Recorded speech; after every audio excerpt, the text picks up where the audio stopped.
오늘은 신광한의 소설 서재 야회록 본문 중에서도 논평분, 자 결말 부분이 되겠죠. 논평부에 대해서 살펴보도록 하겠습니다. 이 작품은 벼루, 먹, 종이, 붓, 우리가 흔히 조선시대 양반들의 친구 그래가지고 문방사후라고 하죠. 자, 이 문방사후를 의인화하여 지은 전기체 소설이다.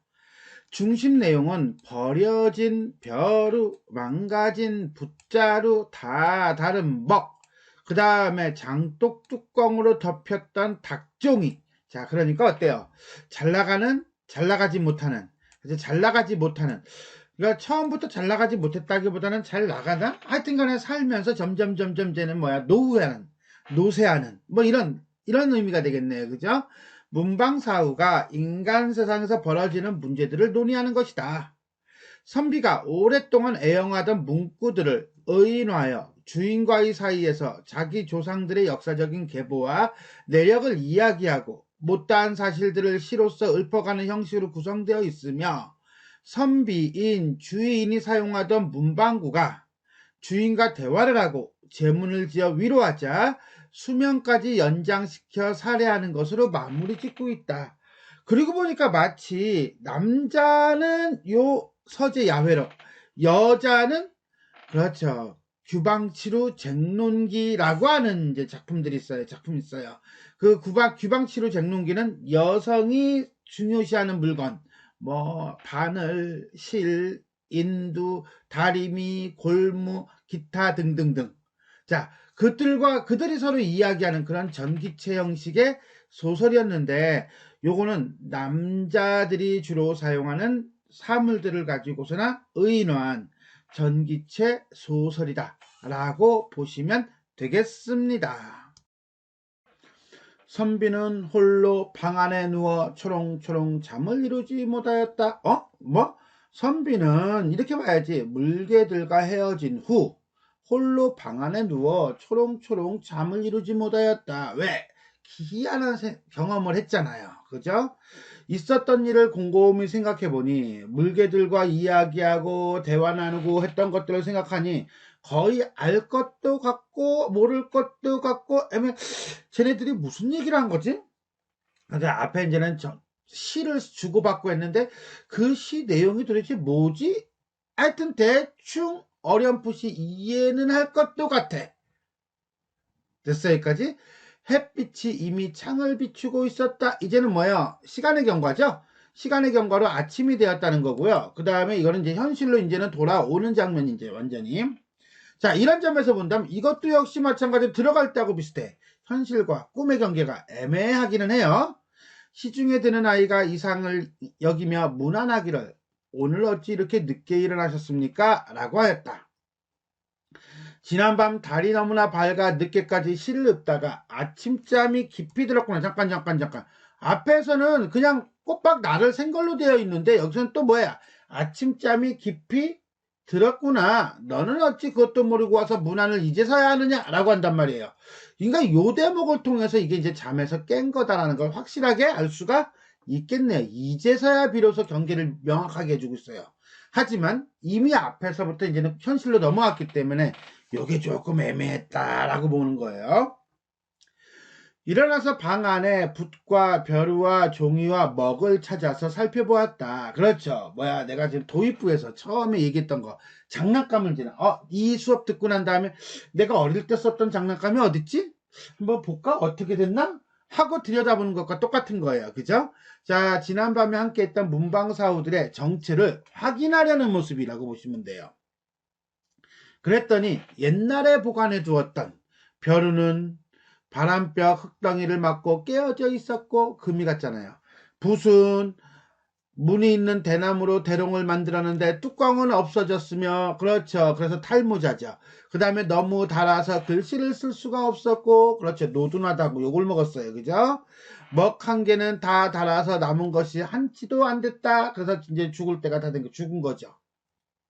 자, 종이는 며칠 전에 시중을 드는 아이가 이곳에 투박한 종이가 있는데, 이 투박한 종이가 이제는 내가 과거 선비가 사용하던 종이일 거예요. 근데 장단지를 덮겠습니다 라고 한단 말이야. 종이의 원래 용도는 뭐야? 글을 쓰고 글을 드러내는 건데, 글을 쓰고 생각을 드러내는 건데, 장단지를 덮겠습니다 라고 했으니까 완전히 버림받은 거지 뭐. 그런데 문제는 선비가 그렇게 하라고 했네. 와우, 야야야야야, 그 종 있잖아, 그때 그거 한번 가지고 와봐. 어떤 종이요? 네가 그때 장단지로 쓰겠다고 했던 거. 아, 이거요? 하고 갖고 와 보니까 깨끗하고 두꺼운 종이었던 거죠. 아, 알겠네요. 이제서야 알겠네요. 왜 그 물개들이 나와서 투덜투덜 됐는지. 요 대목은 결국은 물개들과 헤어져야 하는 그 이유죠. 그네들은 이제 쓸모를 다 했으니까. 이에 화한이 모든 것을 깨달았다. 즉 물개들이 나타난 이유와 그 다음에 그들의 시가 갖는 의미를 깨달았다. 그건 바로 뭐냐? 요거지요. 오랜 시간 친구였던 문방사후에 대한 이해가 깊어지면서 이들과의 이별에도 무엇을 예의를 갖추어야 함에 대한 깨달음이죠. 요거라고 보시면 될 거예요. 그렇죠? 그러니까는 물건이 됐든 사람이 됐든 물건이 됐든 전부 다 헤어질 때는 예의를 갖춰야 된다. 그리고 보니까 사람과 사람의 관계도 만나가지고서는 지낼 때는 상당히 그렇게 돈독했는데 헤어질 때는 꼭 안 좋게 헤어지는 사람들이 있어요. 그죠? 그런 사람들을 보면은 참 시작도 중요하지만 끝도 중요하다는 것을 얘기해주고 싶다. 또는 얘기해주는 이런 소설이 아닌가. 그런 느낌도 드네요. 즉시 종이로 새 물건을 싸서 담장 밑에 묻어주고 글을 지어 제사를 지냈대. 자, 이때 말하는 글이라고 하는 것은 결국 뭡니까? 제문이죠. 어떤 물건이 죽고 난 다음 쓸모 없어진 것에 대한 죄를 지었네요. 그 죄를 통해서 제문을 통해서 작가의 논평을 대신하고 있다. 그리고 보니까 자 어떤 사물을 가지고 죄를 지내는 글이 있었어요. 그죠? 제문. 그게 바로 뭐였죠? 그렇죠. 조친문이죠. 조친문이라고 하는 작품은 바늘이 부러진 것을 가지고서는 죄를 지어서 슬퍼하는 모습을 보여주었다. 라고 보시면 될 겁니다. 자, 그러면 죄의 내용은 어떤 건데? 라고 볼까요? 그 글에 이렇게 쓰여져 있었다. 인용이네요. 유세차 모년 모월 모일에. 자, 이거는 제문의 형식이죠. 고양시의 후손 아무개는 고양시의 후손이 누구냐? 그러면 선비예요. 선비를 얘기하고요. 삼가 좋은 술과 여러 음식을 장만하여 좋은 재물들을 장만하여 간배씨의 후손 건군지와 간배씨의 후손 견군지 누굽니까? 이거는 벼류예요. 치의자고요. 수인씨의 후손 진군 옥과 뭐예요? 먹이고요. 절차탕마할 때도 나왔었는데 옥. 구망씨의 후손 혼돈자 고와 이거는 종이 백의자를 얘기하고요.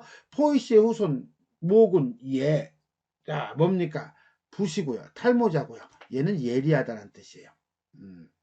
지는 이건 연못이거든요. 그러니까 벼루가 이렇게 고여 있잖아. 그죠? 그렇게 이해하시면 돼요. 내 친구의 신령께 경건히 제사를 올리노라. 자, 여기서 우리는 글의 성격, 이 글의 성격이 나오죠? 뭐, 제문이라는 성격이에요. 하늘이 성명을 부여하심에 성명이라고 하는 것은 사람의 인성과 천명이에요. 물칙도 함께 주셨다. 물칙이라고 하는 것은 어떤 사물의 법칙 내지는 만물의 법칙을 얘기해요. 즉 하늘이 조물주가 인간을 만드는 데 있어서 인간만 만든 것이 아니라 사물도 만들었다. 인간도 인간의 어떤 본분이 있다면 사물 내지는 만물에도 일종의 법칙이 있다. 윤리에는 오륜이 있고 덕에는 오덕이 있다. 오륜이라고 하는 건 뭡니까? 그렇죠. 우리 외웠어요. 그죠? 부자유친, 군신유의, 부부유별, 장유유서, 붕어유신. 오덕은 뭡니까? 그러면 오덕은 이 오륜을 그대로 연결시켜도 됩니다. 뭐야? 인의 예지신. 됐습니까? 생각한데 붕우는 이 오 가운데 하나이다. 붕우 친구 간의 을이죠. 이 붕우유신이 있네요. 그죠? 친구 간의 믿음이죠. 여기에 있네요. 이 붕우 친구 간의 관계는 이 오. 어떤 오? 오륜 하나, 오덕 하나. 그래서 이 오죠. 이 오 가운데 하나이다. 양쪽에 다 있다는 거예요. 저녁에 죽어도 괜찮으나 신의가 없으면 설 수가 없다. 한마디로 친구 간에 신의의 중요성을 강조하네요. 아득히 신의가 없어지자 대도가 이에 막혀버렸다. 사생과 귀천은 구름처럼 하찮은 것. 사생, 죽고 사는 것과 귀하고 천한 것은 구름처럼 하찮은 것. 인생 무샹. 까닭없이 뭉쳐. 누가 뭉쳐? 그랬더니 선비하고 물개가 뭉쳤어요. 그죠? 문방사후가. 그러니까 만남이 되겠고요. 장주가 기롱했다라고 하는데 장주라고 하는 것은 장주지몽, 장자의 꿈이에요. 그죠? 꿈속에서 만난 거. 그러니까 장주지몽, 호접지몽 이런 거죠. 그죠? 요걸 얘기하는 거예요. 꿈속에서 만났고 이 끝이 다자 한마디로 헤어지자 멀어지는 걸 달인이 슬퍼했네. 달인은 아마 조물주 정도로 이해하시면 될 것 같아요. 누가 말을 함께하랴, 누가 소리를 함께하랴. 이제는 함께할 사람이 있다 없다. 그렇지, 이제는 함께할 사람이 없다는 거예요. 한마디로 헤어짐, 죽음에 대한 안타까움을 얘기하면서 산에는 나무가 푸르고 골짜기엔 새가 지저귀네. 나의 단칸방 쓸쓸한 그림자만 있는데 한마디로 누구만 남았어? 그렇지, 선비만 남았어. 나는 뭐해? 선비 혼자 있어. 세상과 단절해 있어. 줄줄이 내 친구의 마음이 통해 모였다네. 그래서 뭐해? 방 안을 엿봤다가 다시 들어간 거야. 좋은 밤 환한 달빛 실을 읊고 담론했네.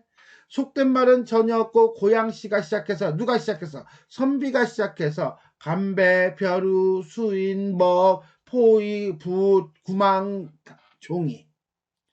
자, 요거는 지금 중간 부분, 본문 부분에 있는 내용들을 쭉 요약한 거라고 보시면 되는 거예요. 자, 본초 만든 신농시, 글자 만든 장일이, 순임금 살던 하수물가, 고공 살던 젖칠땅, 춘추의 절필사건, 전국의 모수자천, 서거각과 천노각, 한재와 당황까지 이리저리 두루 섞어 빠짐없이 이야기했네. 5사람이 모여가지고 노래한 시의 내용들이 쭉 정리가 된 거죠. 아득아득 넓고 넓게 모든 것이 근거했네. 자, 그러니까 이 시의 내용 속에 모든 것을 다 다루었다는 거예요. 풍류 넘치는 이런 모임, 어떤 모임, 선비와 물개들의 모임, 시를 통해서 자신의 마음을 전달하는 모임, 성의 다해 이루어졌네. 형체는 없는 데서 생겼다가 또다시 없어지고, 자, 이거는 무에서 생겼다가 다시 무로 돌아간다는 거죠. 이 말은 형체가 있는 것과 없는 것, 없는 것과 있는 것은 구별하는 것이 무의미하다는 걸 얘기해주고 있고요. 시간도 없는 데서 생겼다가 또다시 없어지는 거예요. 시간의 있음과 없음, 내지는 시간이라고 하는 것은 있음과 없음, 내지는 현실 세계와 환상의 세계. 현실 세계에서는 없다가도, 환상 세계로 넘어가도 있다가도, 다시 현실 세계는 없다가도 큰 차이 있나? 없다는 거죠.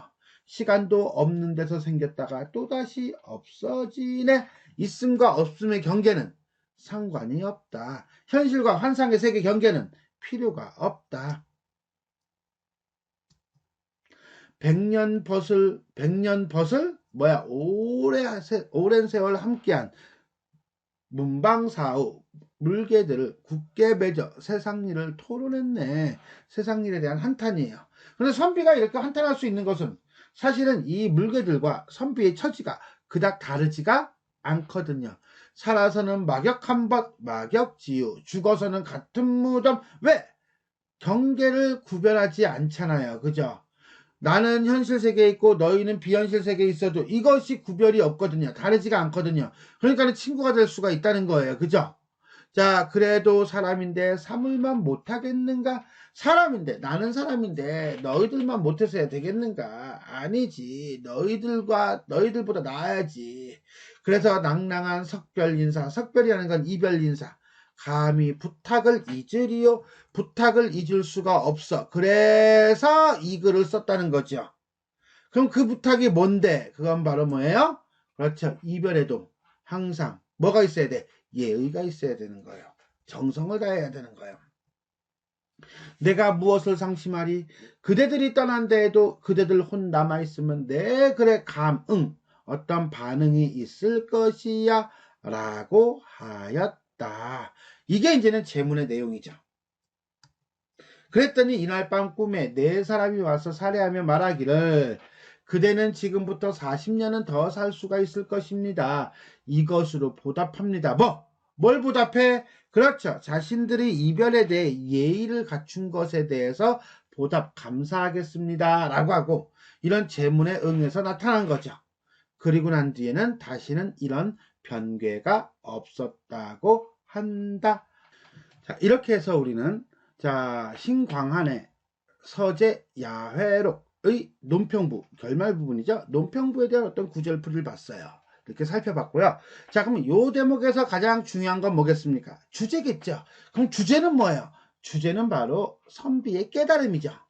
선비의 깨달음을 통해서 우리는 무엇을 살펴야 하는가? 한번 봅시다. 정리하는 마음으로 일단은 볼까요? 내용을 보니까 선비는 과거에 쓰던 것을 가지고 오라고 합니다. 가지고 와서 봤더니 벼루는 깨어져 있고 그 다음에 붓은 뚜껑이 없고 글씨를 쓸 수 없을 정도로 다 달았고 그 다음에 먹은 뭐야? 한 치밖에 안 남았어. 와우. 그 다음에 종이는 예전에 내가 선비가 장단지로 더 쓰게 허락을 했단 말이에요. 즉 쓸모가 없어진 거죠. 여기서 환히 깨닫습니다. 무엇을 깨달았냐고요? 그건 여길 봐야죠. 어디요? 글이 뭐였어요? 제문이죠. 이 제문을 통해서 나타나요. 일단 우리는 이 부분만 먼저 살핀다면, 그렇죠.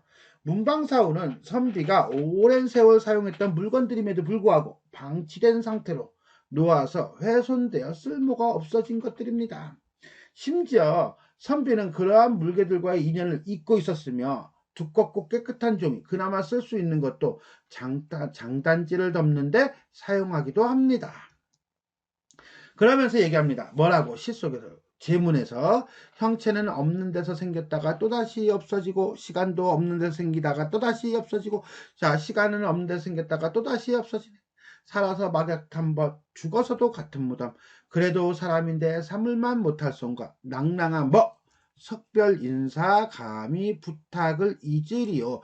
낭낭한 석별 인사가 부탁이었던 거야. 그것을 나는 잊지 못하고 이렇게 하겠다는 거예요. 즉 선비가 쓴 제문을 보면은 형체는 없는 데서 생겼다가 또다시 없어진대요.